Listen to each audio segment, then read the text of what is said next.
2023년 4월 23일 흥업감리교회 주일 예배를 하나님 앞에 올려드리겠습니다. 찬송가 44장 지난 1회 동안에 함께 찬양하겠습니다.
찬송가 515장 눈을 들어 하늘 보라 한 장 더 찬양합니다.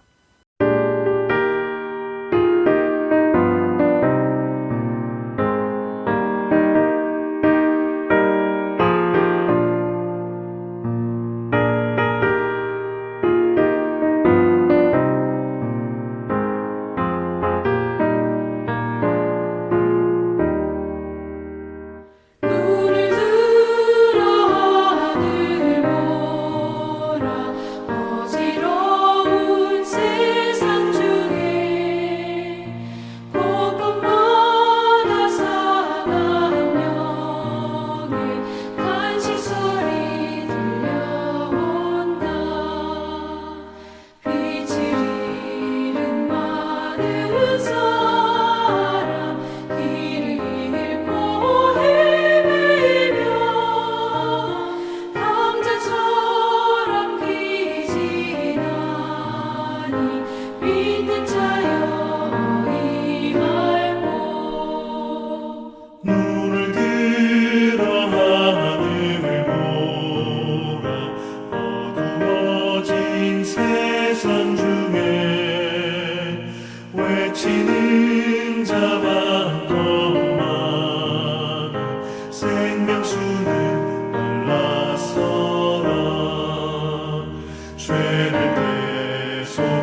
임하시는 날 곧 가까이 임하는데 믿는 자여 임할고.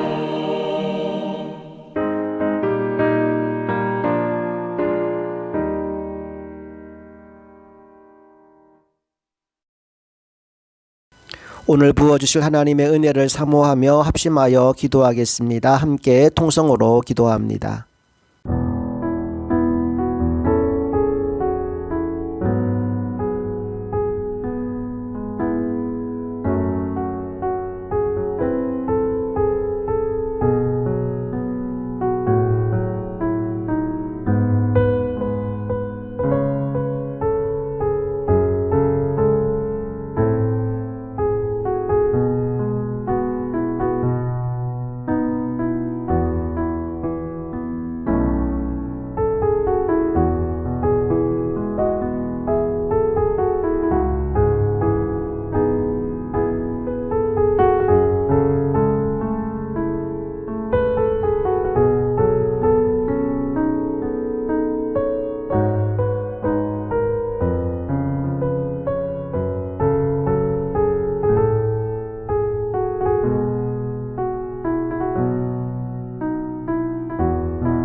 오늘 우리에게 주신 하나님의 말씀은 로마서 9장 1절부터 5절까지 말씀입니다. 말씀 읽겠습니다.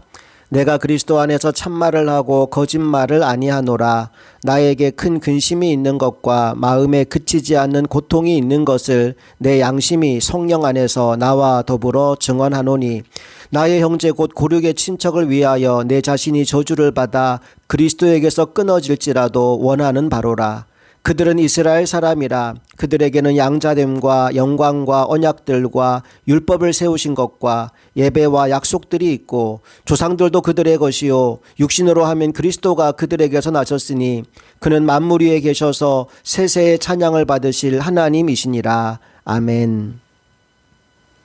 오늘은 큰 근심과 그치지 않는 고통이라는 제목의 하나님 말씀을 나누겠습니다. 우리가 지난주 나눈 로마서 8장 31절부터 39절 말씀에서 바울은 말할 수 없는 기쁨과 감격의 찬양을 올려드렸습니다. 우리 38절과 39절만 다시 한번 읽어봅니다.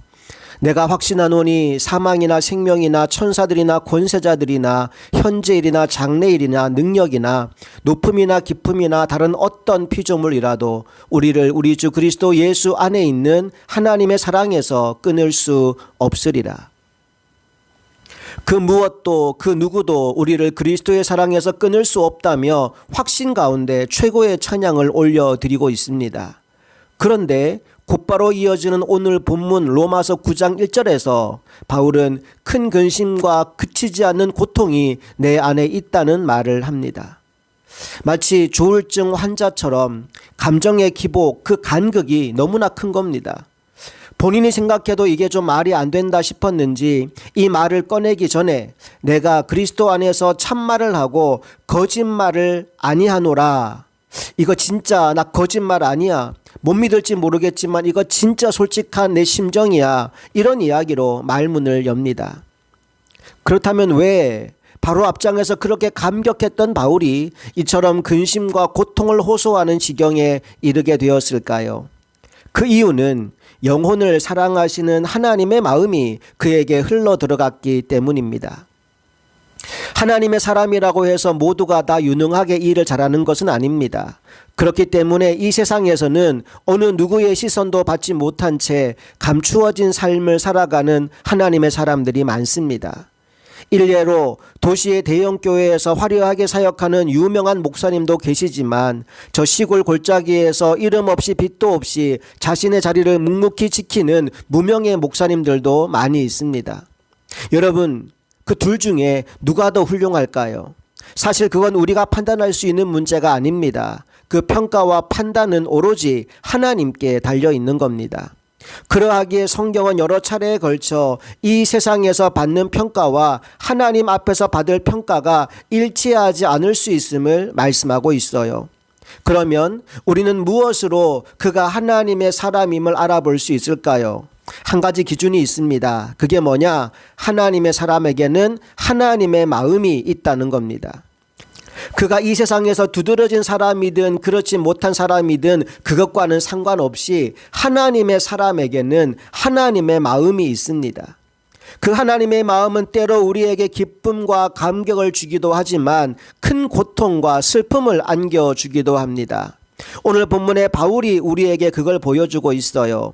하나님의 마음이 그에게 흘러 들어와서 말할 수 없는 근심과 고통을 경험하고 있는 것입니다. 우리 그 하나님의 마음을 느끼면서 1절 말씀을 다시 한번 읽어보겠습니다.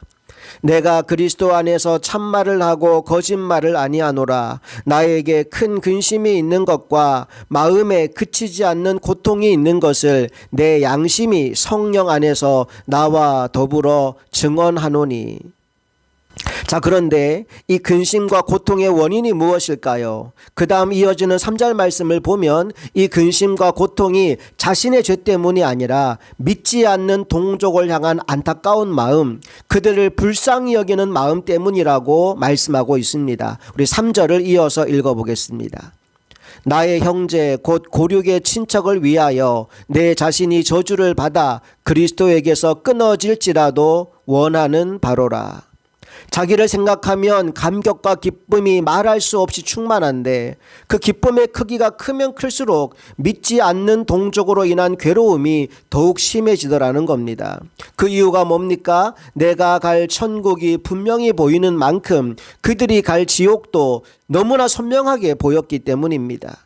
구세군의 창시자 윌리엄 부스, 그가 가진 답답함의 내용이 무엇이었느냐 하면 왜 사람들이 전도하지 않을까라는 것이었습니다. 그들이 복음을 알고 있다고 말하면서 신앙을 갖고 있다고 말하면서 도대체 왜 믿지 않는 이들의 영혼에 대해서는 이토록 무관심할까? 그것이 윌리엄 부스의 답답함이었어요.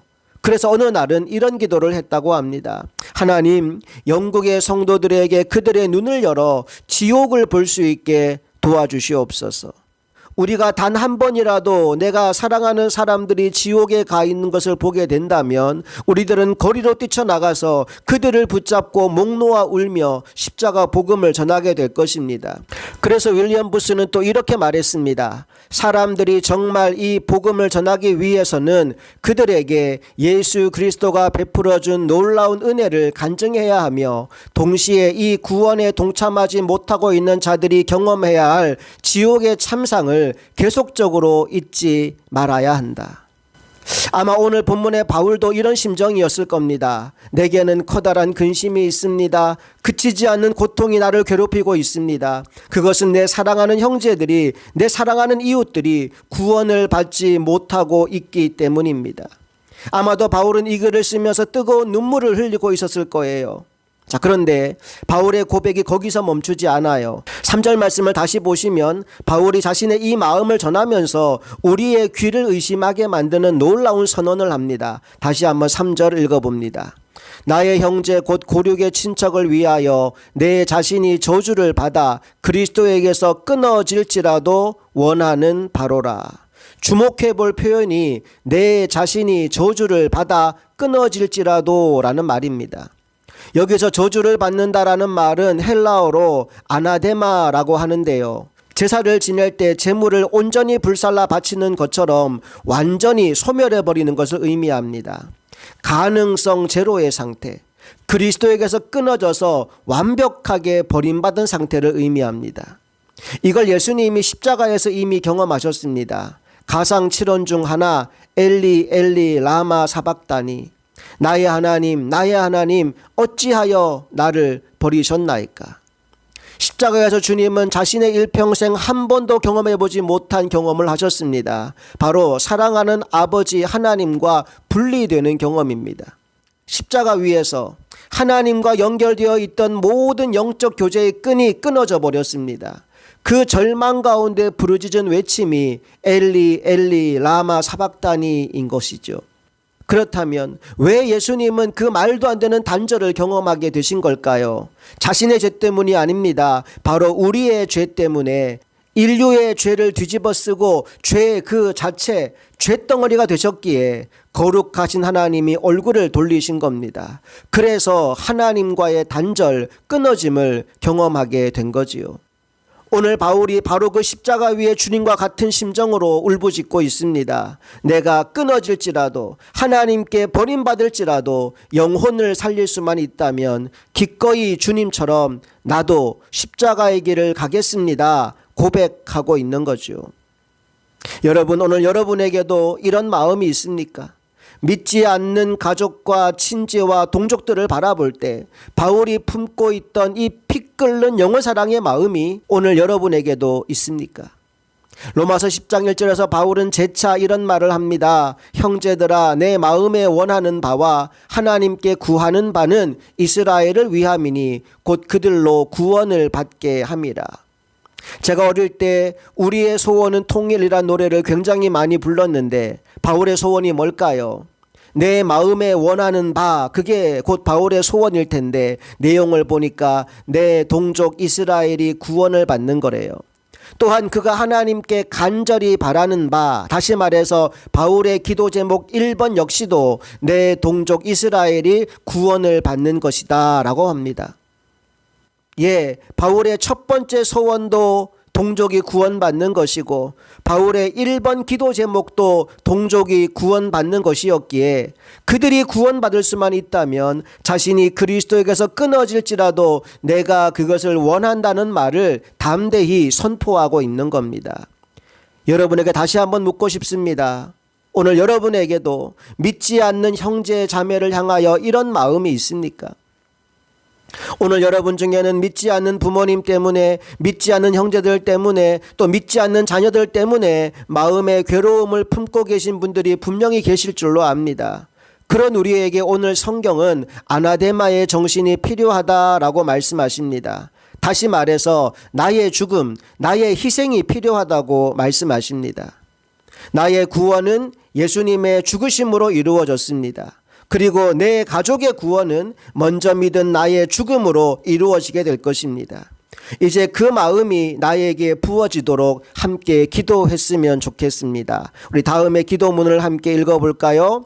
주여, 내게도 바울의 마음에 있었던 영혼을 향한 큰 근심과 그치지 않는 고통이 있게 하여 주옵소서. 그 근심과 고통 때문에 밤이고 낮이고 그 영혼들의 이름을 부르며 기도하게 하시고 그들을 구원하기 위해 나의 희생이 필요하다면 기꺼이 내 생명까지 그들을 위해 내어놓기를 원합니다. 우리의 이 기도를 통해 믿지 않는 영혼들이 죽게 돌아오는 아름다운 광경을 날마다 볼 수 있게 되기를 간절히 소망합니다. 우리 함께 찬송가 522장 웬일인가 내 형제여 찬양하시겠습니다.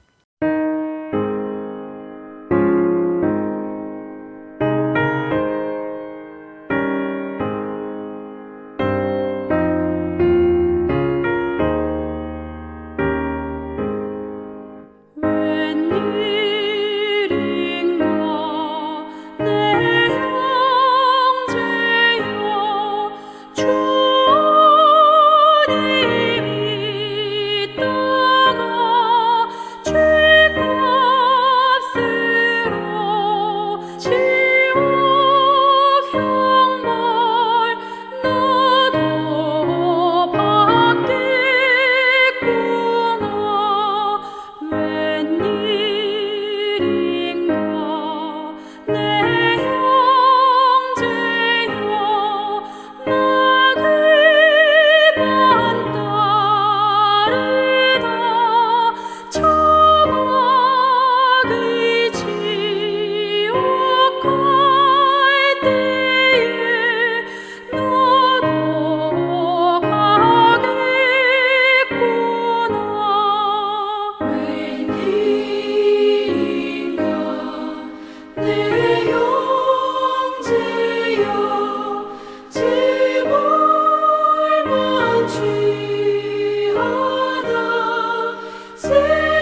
웬일인가 내 형제여 죄악에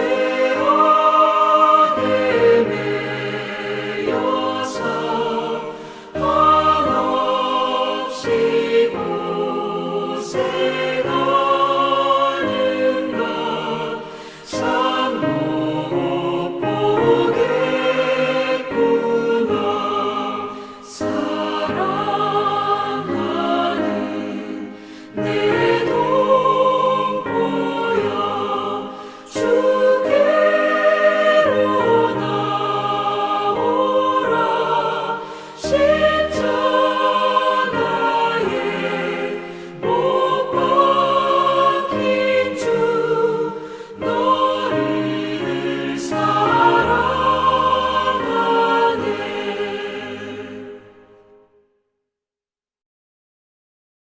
축도합니다.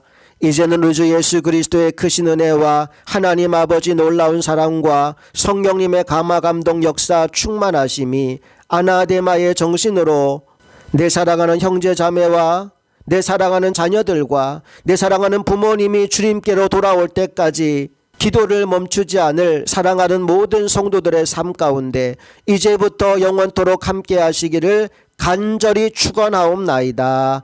아멘.